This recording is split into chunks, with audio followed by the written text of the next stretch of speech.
মৰমৰ ছাত্ৰ ছাত্ৰীসকল, কি খবৰ তোমালোকৰ? আশা কৰোঁ তোমালোক সকলো ভালে কুশলে আছা, মোৰো ভাল। আজি মই তোমালোকৰ কাৰণে লৈ আহিছোঁ BA ফাৰ্ষ্ট ছেমিষ্টাৰৰ চিলেবাছখন, আৰু এই চিলেবাছখনৰ ভিতৰতনো কি আছে এইখন, আৰু ছাবজেক্টটো হৈছে এডুকেশ্যন। তোমালোকে জানাই মই এডুকেশ্যন বিষয়টোৱে শিকাওঁ, আৰু এডুকেশ্যন ছাবজেক্টটো মেজৰ হিচাপে যোনে লৈছা তেওঁলোকৰ কাৰণে এইখন চিলেবাছ খুবেই ইম্পৰ্টেণ্ট হয়, কাৰণ কি চিলেবাছ মতে পঢ়ি গ'লে তোমালোকে ফিউচাৰত পৰীক্ষাৰ সময়ত বহুতখিনি লাভ হ'ব। গতিকে আমি বেছি সময় নষ্ট নকৰি এই চিলেবাছখন ডিছকাছ কৰি যাম। আৰু তোমালোকে যিখিনি কথা বুজি নোপোৱা তোমালোকে মোক কমেণ্ট কৰি ক'বা যে মেম এইখিনি বুজি পোৱা নাই, মই সেইখিনি নেক্সট ভিডিঅ'ত বুজাবলৈ চেষ্টা কৰিম চিলেবাছখনৰ ৰিলেটেড। আৰু যি বস্তু লাগে ধৰা তোমালোকক, তেতিয়া সেইখিনি বস্তু ভিডিঅ'টো পজ কৰি লিখি ল'বা, নতুবা স্ক্ৰীনশ্বট মাৰি ল'বা, তেতিয়া তোমালোকৰ সুবিধা হ'ব। ঠিক আছে, ব'লা তেনেহ'লে আমি ভিডিঅ'টো আৰম্ভ কৰোঁ। গতিকে এইখন হৈছে চিলেবাছ, আৰু এইটো semester 1, subject name education, course name principal of education. এইখন পেপাৰৰ নাম হয় প্ৰিন্সিপাল অফ এডুকেশ্যন।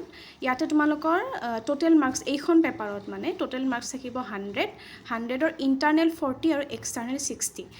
ইণ্টাৰনেল 40 তোমালোকৰ ছেছনেল থাকিব পাৰে, হয়তো কলেজৰ পৰা কিবা কিবি এছাইনমেণ্ট দিব পাৰে, সেই 40 নম্বৰটো ইয়াৰ পৰা দিব, ইণ্টাৰনেল কলেজে দিব এই নম্বৰটো। এক্সটাৰ্নেল যিটো নম্বৰ এইটো পৰীক্ষাত আহিব।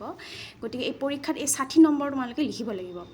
আউট অফ 100 40 60 ভাগ কৰি দিছে। 40 নম্বৰত তোমালোকে মই যি ক'লোঁ এছাইনমেণ্ট থাকে, তোমাৰ ছেছনেল পৰীক্ষা থাকে, 20 মাৰ্কছৰ কিছুমানে পাতে ছেছনেল পৰীক্ষা মেজৰ কোৰ্চৰ কাৰণে।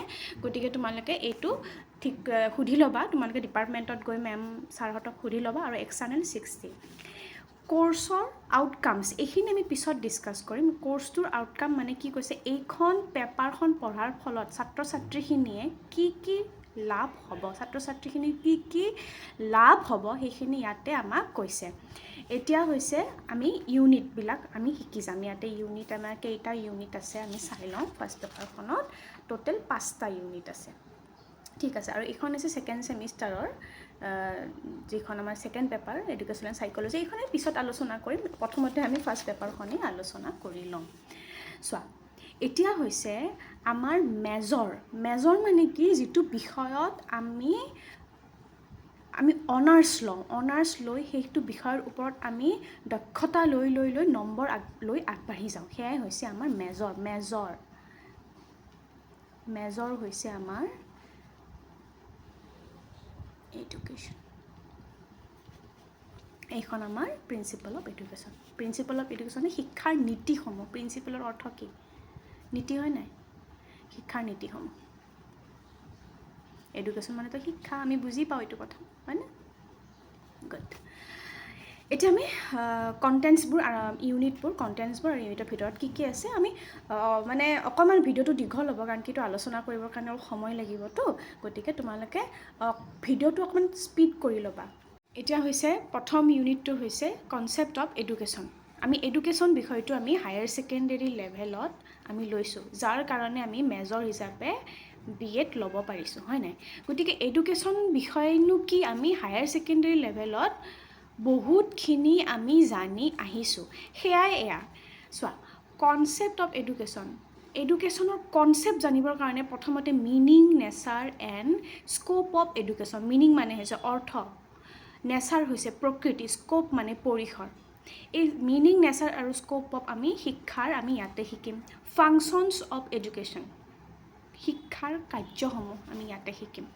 ডিফাৰেণ্ট ফৰ্মছ অফ এডুকেশ্যন, যেনেকৈ formal, informal and non formal education, and different agencies imparting formal, informal and non formal education. এতিয়া ফৰ্মেল এডুকেশ্যন, ইনফৰ্মেল এডুকেশ্যন আৰু নন ফৰ্মেল এডুকেশ্যনৰ কথা আমি হায়াৰ ছেকেণ্ডেৰী লেভেলত আমি শিকি আহিছোঁ। ফৰ্মেল মানে হৈছে আনুষ্ঠানিক শিক্ষা, ইনফৰ্মেল অনানুষ্ঠানিক শিক্ষা, আৰু নন ফৰ্মেল হৈছে অগতানুগতিক শিক্ষা।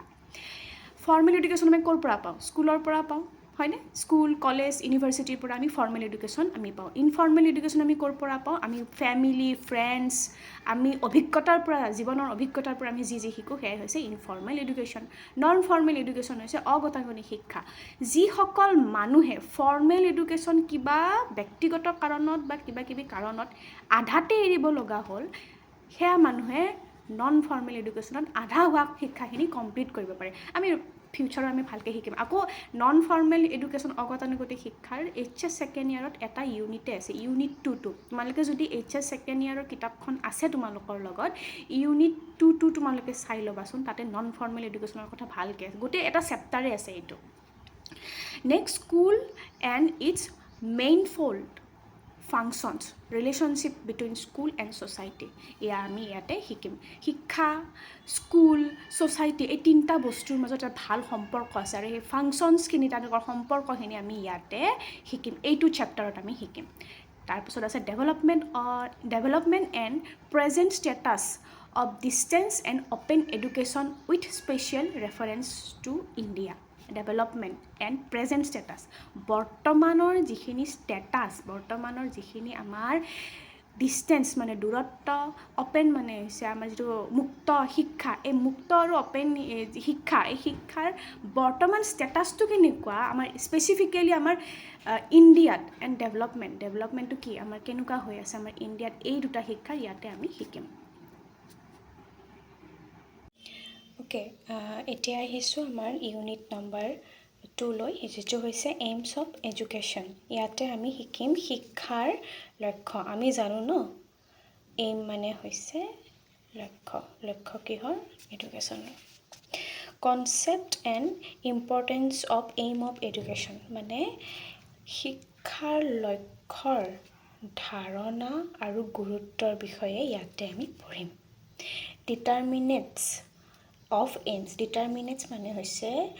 ডিটাৰমিনেটছ অফ এইম মানে হৈছে লক্ষ্য নিৰ্ধাৰক উপাদানসমূহ ডিটাৰমিনেটছ অফ এইমছৰ অৰ্থটোৱে হৈছে লক্ষ্য নিৰ্ধাৰক উপাদানসমূহ আৰু এই নিৰ্ধাৰক উপাদানসমূহ কিহৰ হ'ব শিক্ষাৰ আমি যেতিয়া মানে ফিউচাৰ ভিডিঅ'ত আমি যেতিয়া এই বিষয়ৰ ভিতৰত পঢ়িম তেতিয়া ভালকৈ তোমালোকে বুজি পাবা সাধ্যহতে এইখিনি এনেকৈ বুজি লোৱা তাৰপিছত হৈছে different aims of education and their pioneers মানে হৈছে পথ প্ৰদৰ্শক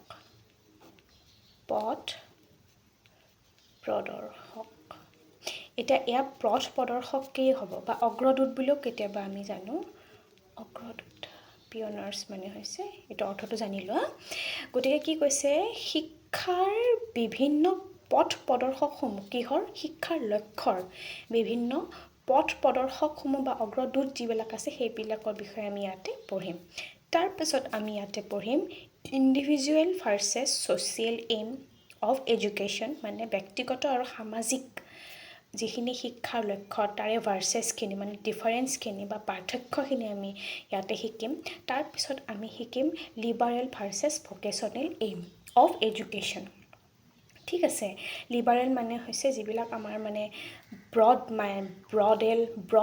ব্যাপক অৰ্থ লিবাৰেলৰ অৰ্থই হৈছে নেৰ' বা সংকীৰ্ণ যিবিলাক নহয় মানে এইটোৱে হৈছে লিবাৰেল মানে ব্যাপক আৰু ভকেশ্যনেল বৃত্তিগত শিক্ষা ভকেশ্যনেল এডুকেশ্যনৰ বিষয়ে তোমালোকে হয়তো হায়াৰ ছেকেণ্ডেৰীত শিকি আহিছা অলপ হ'লেও ইয়াৰে পাৰ্থক্যবিলাক আমি শিকিম তাৰপিছত চাবা ডেম'ক্ৰেটিক মানে গণতান্ত্ৰিক চিটিজেনশ্বিপ মানে হৈছে নাগৰিকত্ব মৰেল মানে নীতিগত and complete living as aims of education মানে ডেম'ক্ৰেটিক গণতান্ত্ৰিক নাগৰিকত্ব নীতিগত যিবিলাক আমাৰ শিক্ষাৰ লক্ষ্য সেইবিলাকৰ বিষয়ে আমি ভালদৰে এইটো ইউনিটত আমি পঢ়িবলৈ পাম এতিয়া ইয়াতে যেনেকৈ এটা কথা তোমালোকে ভাবিছা চাগে এইবোৰনো কি আছে ইয়াতে হয়নে চাবা যেতিয়া আমি ইয়াৰ ইনডেপ্থ ষ্টাডি কৰিম ভিতৰত যেতিয়া ইয়াতে সোমাই যাম এইটো কনচেপ্ট অফ এডুকেশ্যনে হওক বা এইমছ অফ এডুকেশ্যনে হওক তেতিয়া বস্তুবিলাক সহজ হৈ পৰিব